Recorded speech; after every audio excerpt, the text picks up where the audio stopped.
Mais um vídeo aqui para vocês. Eu sou o Gustavo e este é o nosso canal 4USA Flórida. Amanhã, segunda-feira, às 6 da tarde, horário daqui da Flórida, 9 da noite, horário de Brasília, estarei realizando uma live e você é meu convidado especial. Nessa live, vamos debater sobre os Illuminatis e também o grupo Bilderberg. E como estou de muito bom humor, hoje é domingo, resolvi fazer este vídeo com um adianto do que será a live amanhã. Vamos ver aqui alguns vídeos importantes. Por exemplo, eu tenho alertado sobre a diminuição da população, tema esse o qual o Bill Gates é um grande defensor de que a população mundial seja reduzida. Hoje somos 7 bilhões de pessoas e, segundo a elite global, os iluminados ou Illuminatis, para que haja um perfeito equilíbrio, a população deve ser em torno de 500 mil a 1 milhão e meio, a 1 bilhão e meio de pessoas. Então, muita gente terá que morrer. Inclusive, Jacques Cousteau, um cientista famoso que, graças a Deus, já morreu. Eu falo graças a Deus porque ele era a favor de que se matasse 350 mil pessoas por dia para que então a Terra alcance esse equilíbrio. Vamos ver aqui. Um dos meios pelo qual os Illuminatis querem diminuir a quantidade de pessoas no planeta Terra é este aqui. Ó. Vou colocar em português.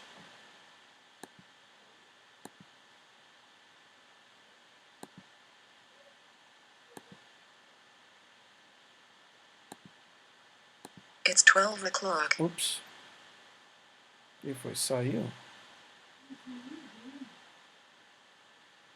Aqui está. Vou colocar em português para que vocês possam entender.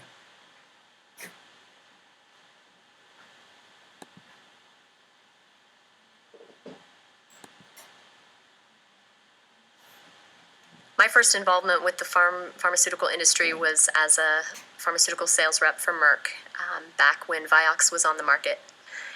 And when I used to rep Vioxx for Merck, and when it came out that Merck had falsified safety data, and Vioxx actually had twice the increase in heart attacks and strokes, people taking it, it really made me realize that there was a lot of corruption behind the scenes, and that just because something is on the market, a drug is on the market, doesn't mean it's safe. So after working for Merck, I was pretty disillusioned over the whole scandal, and I lived in Europe for 8 years, and I had my son over there, and I brought him back vaccine-free at 6 months to San Francisco. And when I went to a well visit, they pushed for vaccines, and at that point I hadn't done a lot of research in it, but I knew enough not to trust pharmaceutical drugs. And I asked to see a vaccine insert, and the doctor got very upset at me and claimed I didn't trust him. And he stormed out of the room, and the nurse let me know that I wasn't really welcome back in that clinic anymore. And that was a huge red flag for me, knowing what I knew from being a pharmaceutical sales rep before. And I started to do my research into vaccines and the ingredients and the flawed safety data. And what came to light was many things, but one of them was that aluminum is the main adjuvant in vaccines, in childhood vaccines.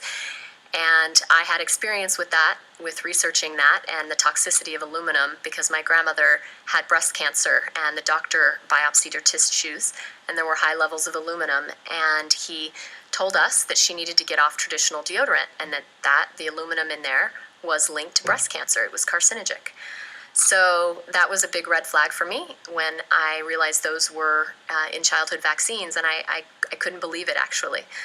And then I started to do more and more research, and I realized that the US gives twice as many vaccines on the childhood schedule than most developed countries. And the real health crisis is the fact that our kids are sicker than any other country in the developed world.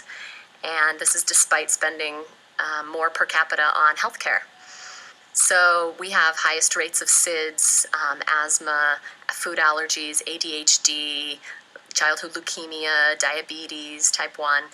And this, to me, was the true health crisis. So the more I dug into this, what I realized was vaccines are not for public health. It's really about profit, pharmaceutical company profit.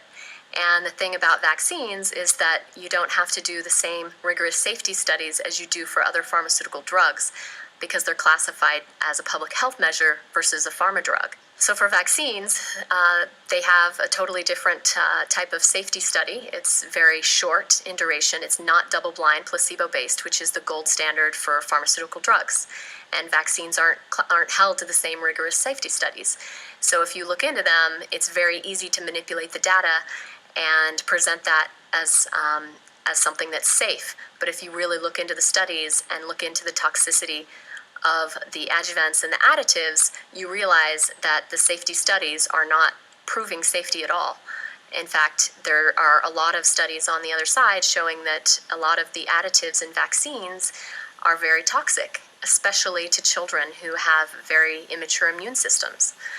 So as I dug more into the safety studies and saw how flawed they were, it really raised a red flag for me. And my son is now 4.5, and he's vaccine free. And I really got motivated to get more into this fight when I realized the mandatory vaccination bills that were sweeping the country, over 138 states. And it's clear to me that it's definitely about profit over public health. And one of the things that I know is that a lot of pharmaceutical companies have lost blockbuster drugs. They've lost their patent recently in the last few years. So they're looking to make up their profit. And vaccines, because they have less safety studies, less rigorous, so therefore a lot less expensive to do and a lot less hurdles to get onto the market, coupled with the fact that pharmaceutical companies don't have any liability for vaccines. In fact, the only product in the US that has no liability, so you cannot sue them if there's injury or death. So you put those two things together, and what you have is vaccines as a pharmaceutical drug with the highest profit margin available.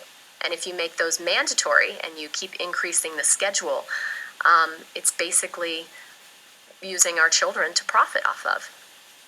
And the pharmaceutical company is using vaccines as a new driver for profit. And this is really what's behind the mandatory vaccination bills. So one of the things that I'm often asked is, why do we not hear about this if, this is true? And one of the things that I've found out in my research is that the U.S. is one of only 2 countries in the world that allow pharmaceutical companies to advertise directly to consumers. And I'm sure we've all seen the media and advertisements for the pharmaceutical drugs. And what happens there is that it allows pharmaceutical companies to basically dictate what is shown to the media. Because when you give the media 30 to 40% of their advertising dollars, you basically control what they say. And there have been a lot of journalists and stories that have been censored, including the CDC whistleblower that came out in the end of 2014, basically saying that the CDC has covered up data showing that the MMR vaccine does, in fact, cause neurological damage, aka autism. And recently there have been a lot of stories of different countries suing vaccine makers for injury and death, and even pulling vaccines off of the schedule, like Gardasil in Japan and Prevnar in China, rotavirus vaccine in France, and Spain has a lawsuit against Merck for Gardasil as well. Pharmaceutical companies spend $18 billion annually marketing directly to consumers, so through mainstream media.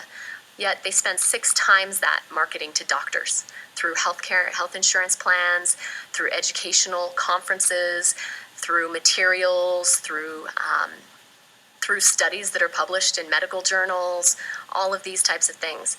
And what it really comes down to is that we have vaccines that have no liability for the manufacturers, very little safety data to say that they are safe and effective, and we have a lot of marketing going out there. So we have a very broken system. Our vaccine system in the US is broken. And we cannot mandate something when there are so many unanswered questions and so many things that are going on behind the scenes that people aren't aware of. including vaccine ingredients. Like when the pediatrician didn't want to show me the vaccine insert, well, there's good reason for that.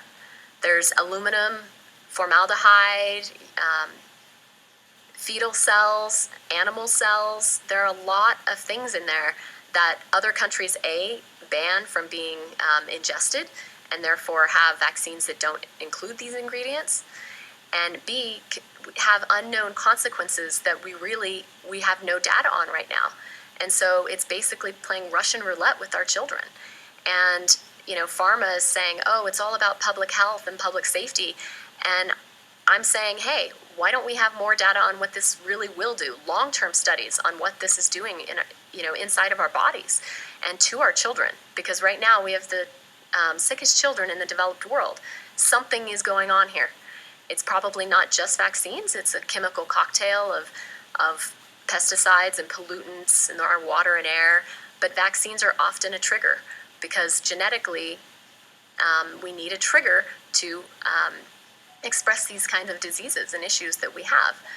And vaccines are often what does that because the chemicals are injected into our bloodstream, and so they don't go through a lot of the body's natural detox process.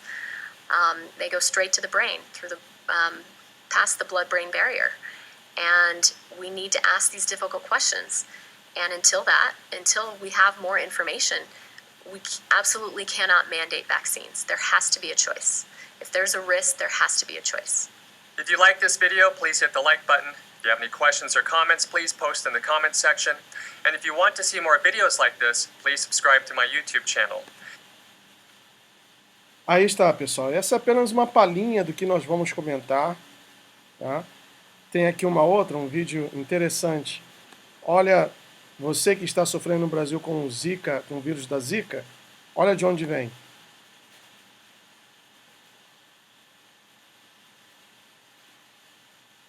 Acompanhe atentamente.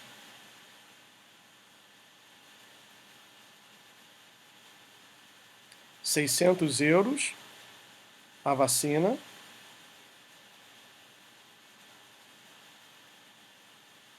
Acompanhe atentamente. Olha, aí está. Deixa eu parar aqui. Tá vendo? J. Castles Rockefeller Foundation. A Fundação Rockefeller. Aí está. Deixa eu ver se tem mais alguma coisa aqui interessante. O que diz essa ministra da Finlândia também é muito importante, mas tem uma coisa aqui, não sei se eu mostro agora, ou crio uma ansiedade santa em vocês.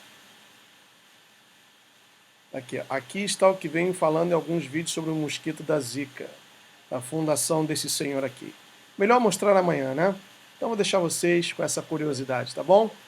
Um grande abraço e se você tem gostado do conteúdo do canal ou dos conteúdos, por favor, não esqueça de dar o seu like, comentar e também compartilhar nas redes sociais. Valeu? Deus abençoe a todos. Tchau!